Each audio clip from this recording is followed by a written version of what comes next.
again. I arrived at the scene and pressed my comm watch again. The screen flashed while the signal tried to connect the call. The streets ahead were blocked by police cars, engines cold, lights still turning, doors open. The red and blue flashes rolled across the rain, painting the empty road. No policemen were around. It felt wrong. The thought came fast, the Fenoveros might have taken them. I got out of the car and started walking toward the bridge, about 300 meters ahead. The street was dark, lit only by the police siren lights reflecting off the water and the walls. My flashlight cut through the damp alleys of the slum. The beam showed narrow paths, dripping walls, and wires sagging low across the street. The air stank, rot, sewage, and wet rust. The water was thick and muddy, soaking my boots and slowing each step. As I moved, I caught motion in the corners, silhouettes shifting behind walls, outlines hiding just out of the light. None came forward. I called out for Darwin, for any policeman, anyone who would notice me. No one answered. So I didn't stop. I kept moving. The alley narrowed until only one person could pass at a time. At the end of it, a figure stood under a broken sign that read "Stop." The sight of it gave me a bad feeling, but I shrugged it off and focused on the stranger. The posture was familiar. I raised my flashlight. He called my name. It was Darwin. He stood in the rain, motionless, and lifted a hand, beckoning me to come closer. He wanted to show me something. I approached, but caution came first. I asked him a simple question, something small and personal to confirm he was still himself. I asked how his wife was, whether she minded him being out this late. His answer came quick, too natural. A laugh, a reply that he was still single, that I was joking. It sounded right. Then the light reached his face. The first thing I noticed was his smile, stretched and sinister, twitching as if forced. Then his eyes wide, glowing red from within, the same as Alyssa before he died, the same as every other host. Fenoveros had him. Through Darwin's mouth the creature spoke. It said my mind games wouldn't work, that once it attached to a host, it knew everything from their past. It said it was over, that resistance was pointless, and ordered me to follow it to the bridge. I asked who was controlling him, if it had everyone. His grin widened. That was the answer. Everyone, except me. I moved. I followed. That wasn't another choice. We walked through the alley, the storm drowning every sound except the water under our feet. I watched him as we went. His movement wasn't human anymore, too smooth, too calm, like a puppet kept upright. I asked what happened to the kid. The creature said the child was alive, but he would die in front of me, the same way in the vision it had projected at me earlier, Brenda at City Hall. The anger ran through me, but I kept it down. My hand clenched around the flashlight until the metal creaked. I reminded the thing that it was weak, that a single bullet through its head could end it. Darwin laughed. The voice inside said it might be true, but it didn't matter. Every officer in the area was already under its control. Even if I tried to pull the trigger, it would kill the boy first. After that exchange, we reached the bridge. The wall was still marked with dried blood, the same wall near where the old woman had been slaughtered. Around it, the officers assigned to the perimeter stood in formation. They weren't moving. They stared in one direction, all flashlights aimed at the same point in the center. At that center stood Shannon, holding Andy over her shoulder. The boy hung limp, unconscious. Then it came. The Fenoveros descended from the storm. Lightning revealed its form, shifting flesh, tendrils twisting through the rain like wires pulled from the sky. It landed in front of me, its weight touching the street without sound. It leaned close enough for me to see the movement inside its skin.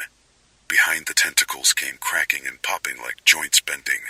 The sound was a dry laugh, a mockery of victory. It rose to its full height, Shannon adjusted her grip and lifted Andy with one hand. Her other hand struck his face hard, bringing him awake. Andy woke and felt the blow. He cried out, startled and in pain. His eyes found me immediately. He saw me standing there, facing the thing, and called for help. I stood firm. My hands tightened until the skin hurt. I looked at him to assure him that he had nothing to fear, that everything was going to be all right. Darwin's body turned slightly. The creature spoke through him again. It said I couldn't save the boy, that no one could. It said only its God, Cosmos, could save anyone from fear, suffering, torment, and pain. It said Seven had already accepted that mercy. It reminded me that disobedience would be the end of me, and that this was the end of it all. I responded that even it had disobeyed the will of Cosmos, that it had broken its own rule. Because of its wish for free will, it had changed the ritual, the grand objective purpose, and made it personal, made it about me and every being that had been given a choice. It laughed again and said it didn't matter. It said it was happy for the first time, and that what came next would satisfy it. Then a sharp pull hit the back of my neck. The feeling was the same as before, back at the station.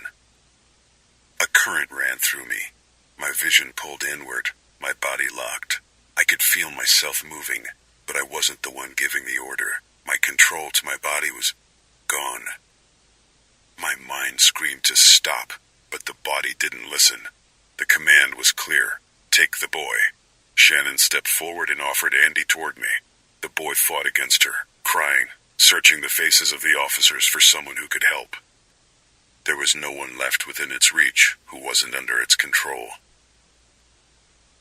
He looked straight at me, tears mixing with rain, begging me to keep my promise, the same promise I made before all of this began. For a second, I saw my own daughter in his face. That was enough. The memory broke the hold. I forced everything I had into one clear thought and told the Thenivoros that it had grown weaker and that I would break free. With the last strength I had, I did break free. It's only for a moment. I shouted the order. Do it! The Thenivoros regained control and forced me forward, trying to make me tear the boy's skin, just like the 7 victims. Before that could happen, a rifle shot came from far away, clean and sharp. The sound echoed across the bridge. But the thing caught the bullet mid-air, telepathically. The bullet twisted and wiggled, almost puncturing its head. Then I saw Darwin shake his head as if he were waking up, Shannon too, and the others, one by one, as if surfacing from a dream. Except for me, I was still in the Thenivoros' grasp. It was as if it needed to release them just to focus on protecting itself. Another gunshot rang. The second bullet hit the Thenivoros in the head, and the first followed through, punching 2 holes straight through its skull. Its tentacles jerked and went still, and its body fell onto its back. The silence that followed wasn't the usual kind. It was the silence of relief, of something ending, even if only for now. Everyone lost the strength to stand. Dizzy and disoriented, I found myself letting go of Andy and kneeling on the wet cement. As my vision cleared, I saw Andy walking toward me, sobbing, asking if it was true that his parents were gone. He stopped. I didn't know how to answer. He said he saw them in his dream, waving goodbye. I told him the Thenivoros had them. I pulled him close, trying to comfort him, but he only cried harder. I looked at Shannon and saw guilt written across her face. I mouthed that it wasn't her fault. Then a voice came through my earpiece. It was Johnry.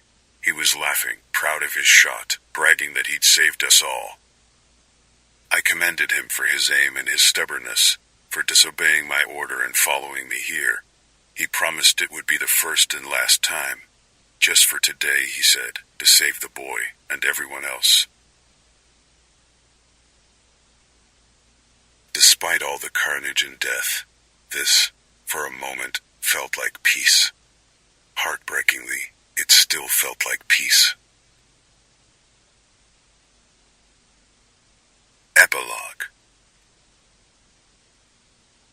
As I, accompanied by Shannon, walked Andy toward my car, Darwin stayed near the Fenavaros with the other policemen. Andy had calmed down. I promised that we would take good care of him, that I hadn't broken my promise to him, and never would.